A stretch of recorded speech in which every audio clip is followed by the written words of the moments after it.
tous et à toutes, bonjour. Et Bezrat Hashem, je voudrais vous parler de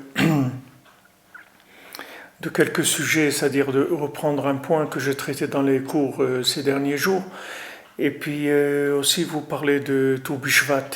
C'est pas dans le cours normal de la Torah 49, mais il y a des points qui vont rejoindre ça, Bezrat Hashem. Alors, d'abord, par rapport à Tou Bishvat,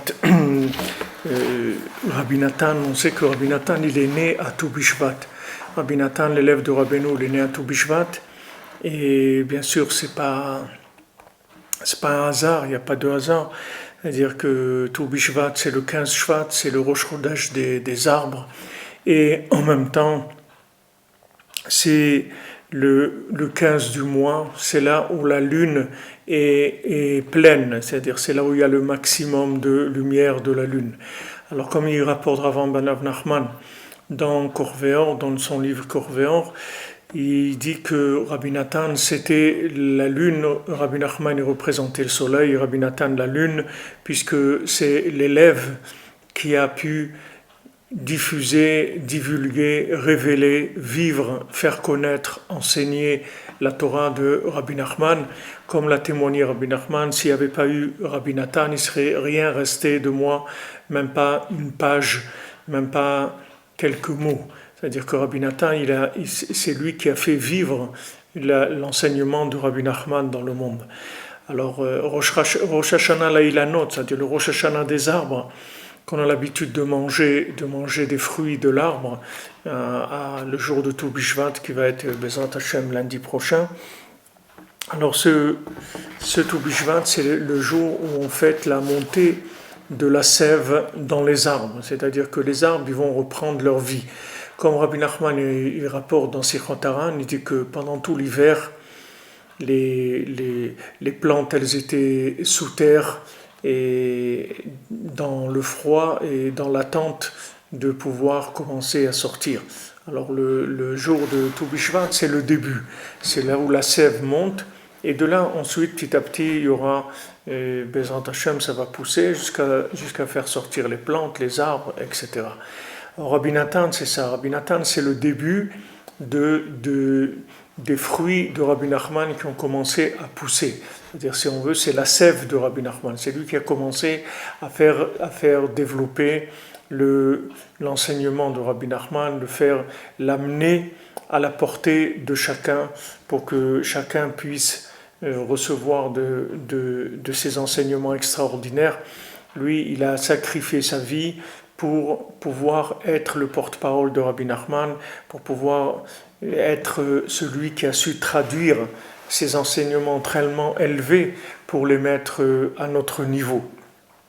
Donc on a là l'exemple d'un homme qui s'est entièrement soumis à son maître et qui est devenu la continuité du maître, alors que lui-même, de par lui-même, il était déjà un tzaddik. Rabbi Nachman, il a dit sur Rabbi Nathan que c'était un tzaddik. Mais Rabbi Nathan, quand il a vu Rabbi Nachman, il a compris que ce tzaddik-là, si on veut prendre de lui, alors ça va dépendre du degré d'annulation. Rabbi Nachman, il avait plusieurs élèves qui étaient des grands élèves, même des élèves plus grands que Rabbi Nathan. Il avait Rabbi Yudel, il avait Rav Shmuel Isaac, il avait des très grands élèves, Rabbi Nachman, qui étaient des élèves qui réparaient les âmes. Rav Yudel, il faisait des miracles, Rabbeinu lui-même, il lui a donné le travail des pidyon, il faisait des pidyonotes, des rachats, il faisait des miracles aux gens pour sauver les gens. Rav Shmuel Isaac, il réparait les âmes des gens qui étaient morts, etc. C'est des gens très très grands, plus grands que Rabbi Nathan. Mais Rabbi Nathan, il est arrivé plus haut que tous. Pourquoi ? Parce qu'il s'est soumis, parce qu'il a la discipline de la soumission. Alors cette semaine, la semaine dernière, j'ai parlé de ce point-là dans la Torah 49, et il y a des gens qui ont posé des questions par rapport au fait que j'ai parlé des artistes et que j'ai dit que les artistes, en fait, c'est des gens qui avaient choisi d'être des originaux parce qu'ils n'arrivaient pas à se mettre dans un fonctionnement de la société. Bon, d'abord, je m'excuse si je n'ai pas été clair ou bien mes propos n'étaient pas assez bien expliqués, je ne les ai pas assez bien expliqués. Je vais essayer de remettre un petit peu les choses, que ça soit plus clair. Un artiste, c'est quelqu'un qui est plus sensible que les autres, d'accord? Ça veut dire qu'il a plus de lumière que les autres. C'est ça, la définition d'un artiste, c'est une sensibilité. Une sensibilité un petit peu plus élevée que la plupart des gens. Maintenant, le problème, c'est qu'est-ce qu'on fait avec ça? C'est-à-dire, qu'est-ce qu'on fait de cette sensibilité-là? Qu'est-ce qu'on va en faire de cette sensibilité? Alors, pour rester dans tout Bishvat, Rabbi Nathan, il dit comme ça. Il dit que maintenant, une graine, avant qu'elle devienne un fruit, alors cette graine, on la met dans la terre. Et cette graine, elle va pourrir complètement. Et ensuite, de cette graine-là, il va sortir un arbre, il va sortir des fruits. Mais si la graine, elle n'accepte pas de rentrer dans la terre, de pourrir dans la terre, elle ne va jamais devenir un fruit. Si une graine, elle veut rester une graine, elle ne va jamais devenir un fruit. C'est-à-dire qu'elle est obligée de passer par cette étape-là où elle va pourrir dans la terre. Et cette étape-là où la graine va pourrir dans la terre, c'est très difficile. Parce que quand elle pourrit dans la terre, elle n'est ni une graine, ni un fruit. Elle a perdu de tous les côtés. C'est-à-dire c'est un moment très amer et très difficile. C'est pour ça que la plupart des gens, ils essaient d'éviter ce passage-là, mais c'est un passage indispensable si on veut évoluer.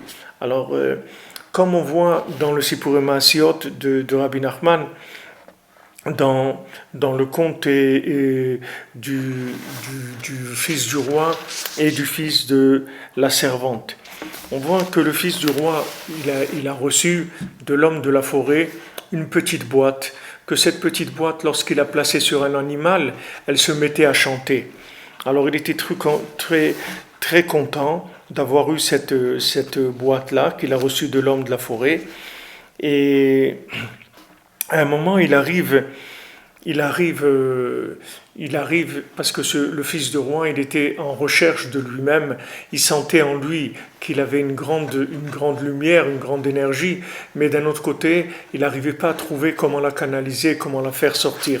Donc il a essayé dans les plaisirs du monde, etc., et il a vu que c'était pas ça, que c'était pas pour lui, il se sentait pas bien, etc.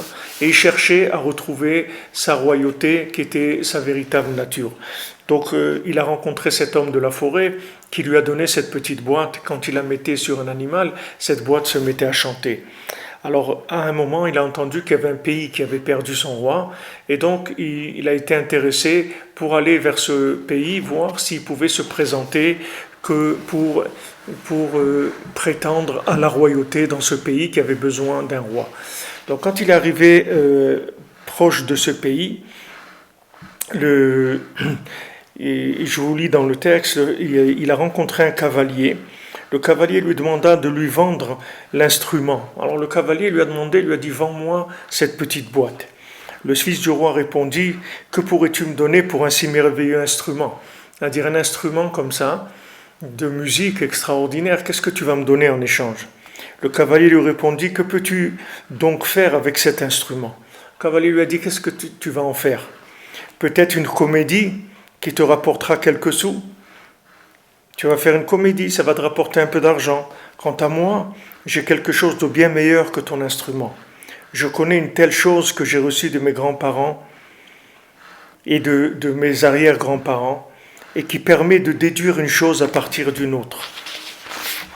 Cela signifie que je connais, pour l'avoir reçu de mes ancêtres, le moyen de comprendre une chose à partir d'une autre. Par exemple, si quelqu'un prononce une parole, on peut, grâce à ce que j'ai reçu, comprendre et déduire. Or, je n'ai encore jamais révélé cette chose à aucun être humain sur terre. Ainsi, je vais te l'enseigner, et toi, tu me donneras ton instrument en échange. Alors lui, maintenant, le fils du roi, il a cette petite boîte, cet instrument qui chante.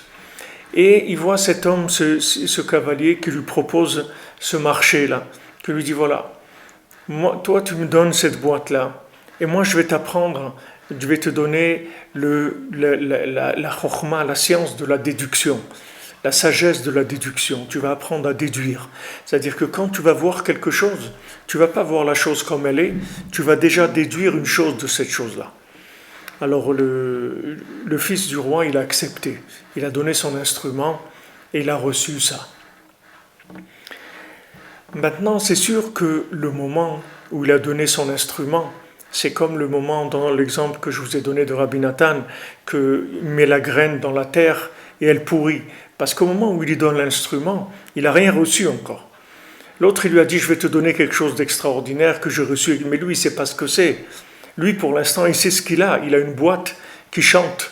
Alors lui, il lui a dit, qu'est-ce que tu vas faire avec cet instrument ? Tu vas aller faire de la musique et les gens ils vont te donner de l'argent.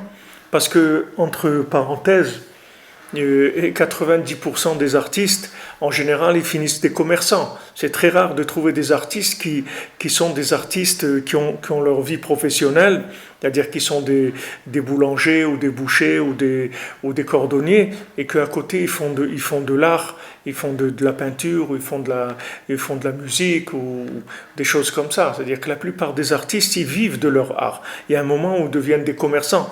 Alors il lui a dit, qu'est-ce que tu vas faire avec ton instrument ? Tu vas gagner ta vie, tu vas être un commerçant. Et ça, moi, je vais te donner quelque chose, tu vas déduire.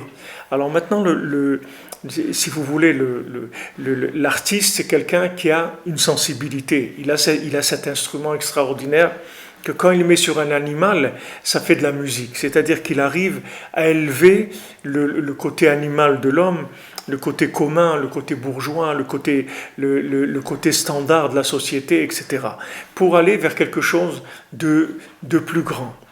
Mais il faut savoir qu'il y a un autre niveau après ça, que si la personne elle arrive à donner son instrument, elle va recevoir la force de la déduction. La déduction, c'est la vie, c'est-à-dire pouvoir trouver Hachem dans tout ce qu'il y a dans le monde. Pas que dans la musique ou dans la peinture ou autre, mais dans tout ce qu'il y a dans le monde. C'est-à-dire ça devient une vie connectée. Parce que la musique, c'est un langage. Ce langage, c'est le langage de la musique. Mais il y a des langages qui sont beaucoup plus élevés. C'est-à-dire que l'homme, quand une graine, pour qu'elle devienne un fruit, il faut qu'elle accepte de ne plus être une graine. Mais si la personne, elle fait le culte de la graine, jamais elle va devenir un fruit. Pour devenir un fruit, il faut lâcher à un moment quelque chose. Et de lâcher ça, c'est très difficile. C'est pour ça qu'il y a très peu de gens qui arrivent à faire ça. Mais ceux qui sont arrivés à faire ça, ils ont reçu le secret de la connexion avec Hachem dans tout ce qu'il y a dans le monde. Et ça, c'est quelque chose d'extraordinaire. C'est quelque chose de nifla meod, de merveilleux. C'est-à-dire que maintenant, il faut savoir que du moment où il y a un tzaddik dans la génération, comme Rabbi Nachman, qui est le tzaddik, le maître de la génération, du moment où il y a la Torah dans le monde, on n'a pas besoin de méthode originale. La Torah, elle a donné la méthode. Il suffit de se soumettre, c'est tout. C'est sûr que de se soumettre, c'est dur, parce que la personne, c'est une graine. Et c'est sûr que d'être une graine, c'est de mieux que de pourrir dans la terre, ça c'est certain. Mais si la personne, elle a la émouna, et qu'elle sait que le tzaddik, qui va faire de lui quelqu'un d'extraordinaire, quelqu'un émet d'extraordinaire, de nifla méon, c'est-à-dire le tzaddik qui va sortir de lui ce qu'il y a de plus merveilleux en lui. Mais pour ça, il y a un passage à vide, il y a un passage obscur, il y a un tunnel. Et dans ce tunnel, ça fait mal. Parce que quand on est dans ce tunnel, on a perdu toute notre personnalité, on a perdu tous nos repères. Et maintenant, on va se reconstruire, on va repartir à zéro. Ça, c'est extrêmement difficile. C'est pour ça qu'il y a beaucoup de gens qui n'arrivent pas à ça. Mais Rabbi Nachman, il a dit, moi, vous m'amenez des briques et du ciment. Et avec ça, moi, je construis des choses merveilleuses. Le tzaddik, il n'a pas besoin de notre originalité. Le tzaddik, il a besoin de notre soumission. Et si on arrive à se soumettre, on deviendra vraiment original, beaucoup plus que ce qu'on pensait être quand on était une graine. Parce que le tzaddik, lui, il a des moyens de développer le bien qui est en nous, la sensibilité qui est en nous, beaucoup plus que nous n'avons les moyens de la développer avec les moyens qui sont mis à notre disposition dans ce monde. Alors ça, c'est, si vous voulez, le sens profond de Tou Bishvat. C'est-à-dire que le Rosh Hashanah des Ilanot, c'est Rabbi Nathan, ce qu'il arrive à être, c'est à être une graine qui s'est enfouie dans la terre. C'est-à-dire Rabbi Nathan, il était plus rien. par rapport à ce qu'il était avant. C'est-à-dire son beau-père, il l'a rejeté, son père, il l'a rejeté, sa femme, elle l'a rejeté, tout le monde le rejetait. Parce qu'il lui disait quoi? Un homme comme toi, un érudit, un prince de Torah comme toi, tu regardes ce que tu es devenu, tu cours chez Rabbi Nachman sans arrêt et tout, tu vas, tu reviens, tu laisses ta famille, tu fais... C'est quoi cette vie-là dans laquelle tu es rentré? Et Rabbi Nathan, il a été beaucoup oppressé et opprimé dans sa vie. Il a reçu beaucoup d'affronts dans sa vie. Mais à travers tous ces affronts-là, il a poussé, et il a fait pousser un arbre et des fruits merveilleux qui sont le Likutei Halachot, qui sont toutes les explications, le Likutei Tfilot, tout ce qu'il a amené dans le monde, qu'il a amené, mamash, l'enseignement messianique, c'est lui qui l'a amené dans le monde. Tout ça parce qu'il s'est soumis. Donc il faut savoir que quand une personne, elle se soumet, elle a tout à gagner, elle va pas perdre, elle va rien perdre du tout. Rabbi Nachman, il a dit, avec moi, personne n'a jamais perdu. Avec moi, personne n'a jamais perdu. Il n'y a personne qui s'est investi dans ce que Rabbi Nachman nous a demandé, l'Aïd Bodedut, le Shulchan Aruch, ou Man Rosh Hashanah. Personne ne s'est investi là-dedans et a perdu quelque chose. Au contraire, tout le monde est arrivé à des niveaux, à se sublimer par rapport à ce qu'il aurait été s'il avait développé sa sensibilité avec sa propre méthode. Et Rabbeinu dit dans les Sichot Haran, en français c'est un livre qui est traduit, qui s'appelle La sagesse de Rabbi Nachman. Rabbi Nachman, il dit que c'est une grande sagesse de savoir être un animal, de servir Hachem comme une vache. Comme une vache, c'est-à-dire voilà, je fais ça, je fais ma Bodedut, je fais mon Likutei Tfilot, je fais mon Shulchan Aruch, je fais mes Tehilim, je fais ma Tzedaka, je fais ça, comme une vache. Il dit que c'est une grande sagesse de savoir faire ça. Parce que quand vous allez trouver un maître, vous pouvez être tranquille quand vous soumettez en lui. Et comme une vache, vous allez devenir quelqu'un d'extraordinaire. En tout cas, vous allez devenir le meilleur de vous-même. Et ce n'est pas, chas v'shalom, quelque chose pour abaisser la personne. Au contraire, c'est quelque chose pour développer, pour faire ressortir tout le bien qu'il y a dans l'individu et justement le sublimer encore plus. Alors, Bezrat Hashem, je vous souhaite, j'espère que je suis arrivé à un petit peu ouvrir, expliquer ce que j'ai voulu dire dans les shiurim de la semaine dernière. Et je vous souhaite, Bezrat Hashem, je souhaite à tous, Bezrat Hashem, qu'on ait un vrai Tu Bishvat, c'est-à-dire un Tu Bishvat, qu'on devienne, Bezrat Hashem, qui sortent de chacun d'entre nous des fruits extraordinaires. Parce que chacun d'entre nous, comme la Torah dit, Adam Etz Hasadeh, l'homme c'est un champ, c'est un arbre des champs. Il peut sortir de chacun d'entre nous, Bezrat Hashem, des fruits extraordinaires. Alors, Be'atzlacha, et une bonne journée, et que des bonnes choses, Bezrat Hashem, pour chacun, pour chacune, chacun, tout ce qu'il a besoin, que quelque jour lui donne, Bechesed Chinam, par miséricorde gratuite, Bezrat Hashem.